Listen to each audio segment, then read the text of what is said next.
This is actually a very big multinational who was selling, they sell cooking oil, wheat flour, biscuits, and so many food products in India.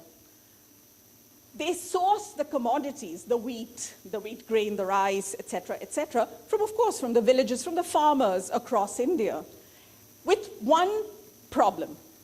In the past, what they sourced was not directly from the farmer, but from somebody in the middle, a middleman, who would buy all the commodities from the farmers and then would sell to ITC, to this corporation. What was the result? As with all middlemen, what it meant was everybody lost except the middleman. The farmer didn't get the price that he deserved, or she deserved. ITC had to pay a lot because the middleman was marking up everything. Plus, there were huge logistics problems because the middleman would pilfer a lot of the commodities and, adulterate them on the way from the farming areas to the warehouses of the corporation. So ITC did their own research. They innovated with what is now, again, a major case study. What they did was they looked at all the villages and said, why can't we make all the farmers directly access commodity prices? Let them see what the commodity prices are every day in the market, in the exchanges, so that they know that the middleman is being unfair when the middleman, gives them a low price. Okay, that's a great idea. Problem is illiteracy. How will all these farmers read the commodity prices because they're illiterate?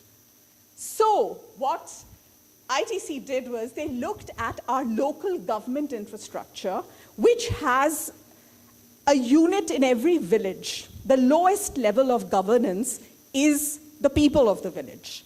And the people elect someone who's called a headman of the village. This is always a person who is slightly more educated, is not illiterate, may not be a graduate, but has at least studied in schools, therefore can read and write.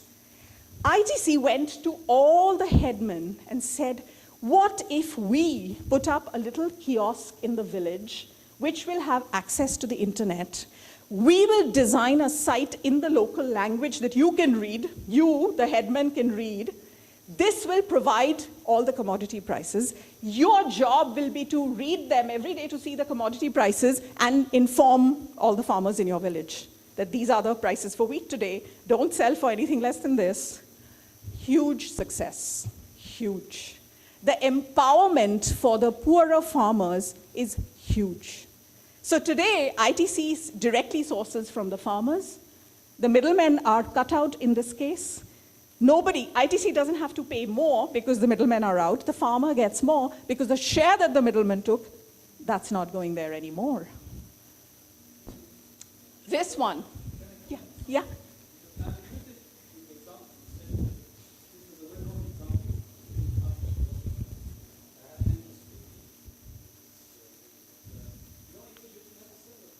Okay. Okay.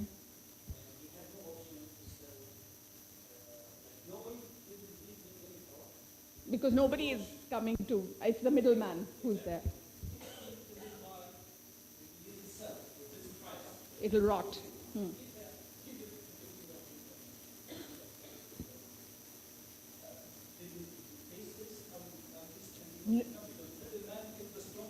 But here, yeah.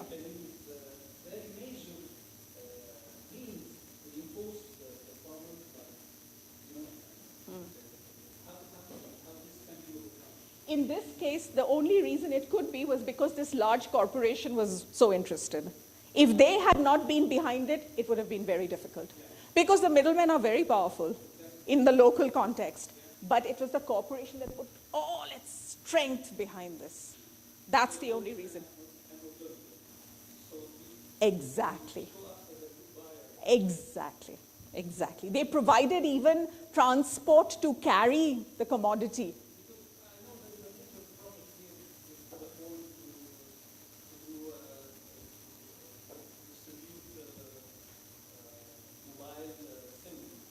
Okay.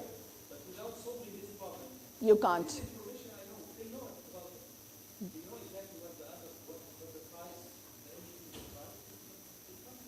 because there's no large, either government or corporation putting in their weight behind it. Yeah.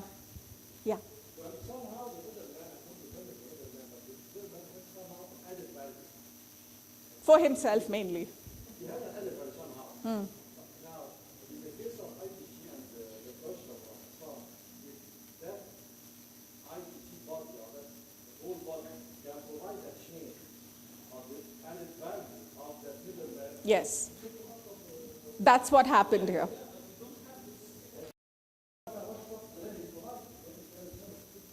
Yeah, that's exactly right.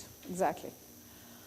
This was by our most famous technical institute in India. What they decided is poor children in villages have no access to information because lack of infrastructure of the internet. So they created on a bicycle-ridden cart. This is a cart designed with a bicycle there. This is called an info-tailor. Tailor is the Hindi word for cart and information. So with the rickshaw, they've provided the kiosk with high-speed internet and computers. And what they do is they ride through villages, congregate where children around schools, so that children during the breaks and after school, they can come in. And the whole idea is to give access to information about healthcare, education, even about diseases, for crop diseases, so that the children can go and tell their parents that, do you know that there are the crop has some disease which that bicycle, they know about it. They can tell you, Daddy, what to do, that the crops are dying. So this again has been an incredible success. And it was a complete, sort of a labor of passion by the students who wanted to do something for the larger community in the villages around where their institute, the most elite institute. This again, using an understanding of the slums in different parts of India to look at how innovation and design can solve any problems. Because on the surface of it, it seems like this is such a large problem, it's only a government that can solve it, which is true. Fundamentally, it is the government's responsibility, and the government should and can solve. But here what we did is to see, as we looked at the slums in different cities, is there anything that as innovators and designers we can do? And there were lots of ideas. Many ideas were about the whole home being collapsible. This was very interesting because they live in these shanties, small space. The design of the home, the prefabricated material, if you could make it such that in the evening it could have 3 rooms because of the walls that you can put in. In the morning, you can take out 2 walls and it can be a big room as needed. When the children are there, you can make it big. When the children are gone, you can make it small. You can have drop ceilings, which then you push up, etc. Lots of ideas came up. The interesting thing was, from this project, we went to a very large industrial house, a local Indian industrial house that manufactures furniture. And we asked them, would you like to take up these ideas? Because you have the strength, the distribution, and the money to be able to design, to produce these at a price point and distribute it in a way that can actually benefit the millions of slum dwellers across India.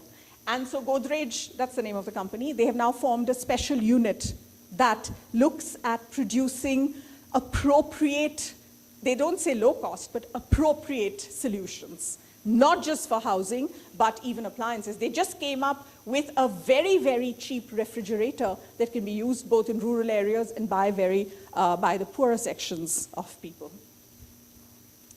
So all these ideas, how do you get them? You've got to get them by dirtying your feet, by understanding your users. And a lot of the times as designers, we are very arrogant in thinking that I know everything about my country. I know what they need. I know how they think. I don't need to go and do any research. I have an idea. I'm going to produce it. Not right. Even if you belong to the country, you need to understand deeply what people are doing and thinking. You've got to get into their homes. You've got to poke inside everything. And you've got to elicit deep psychological motivations. What are the blocks? Why do people not want to deal with something? As you go into the houses, you also notice how life is changing, which when you are in the midst of a society, you may not notice small changes. But when you are an observer and you're looking at somebody's life, you notice changes that are happening to families across your country, and you can come up then with ideas. Whether it's villages or whether it's urban centers, it's possible to go in every place and to understand people. People love telling stories about their lives because nobody is willing to listen to them anyway. So when you go in and you're willing to talk to them about their life, they actually want to tell you. So it's a myth if anybody says that people don't want to talk about, the deep emotional issues. They are. A lot of our work, in the field, that's the only way we get the ideas for innovation. Otherwise, it would not have succeeded. We also have surprises sometimes. This was a very poor farmer's house we had gone in Kenya, and they were really poor. As we, did the research at the end of it, we were coming out, they insisted that their entire produce of avocado and bananas they had to give us because it was the tradition in Kenya. If a guest comes to your house, you cannot let that guest go without giving them something. We were so overwhelmed, we were so touched. They were so poor, but they could have sold these things and earned a lot of money, but they didn't. We insisted, please, we are visitors, we'll go away, please don't give it to us. They said, no, it's a question of honor. You must take this. So you learn some deep, things about human beings, which sometimes you forget as you sort of live your daily life. And there's always surprises as you go inside home. Surprises about family dynamics, surprises about how issues of power in the family affect decisions about products, etc.